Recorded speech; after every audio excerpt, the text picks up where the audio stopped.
તાલુકાની વિરમગામ બાર આંગણવાડીમાં આપનું સ્વાગત છે। આજે અમારા બાળકો સરસ મજાના ગ્રાઉન્ડમાં ભેગા થઈ ગયા છે અને અમે એ બાળકોને ઝાડ અને છોડની રમત રમાડવાના છીએ। તો બાળકો રેડી છો?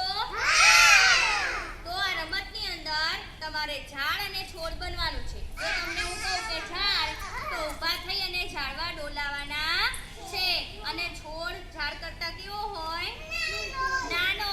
તો કહું છોડ તો બેસી જવાનું છે। ચલો રેડી છો?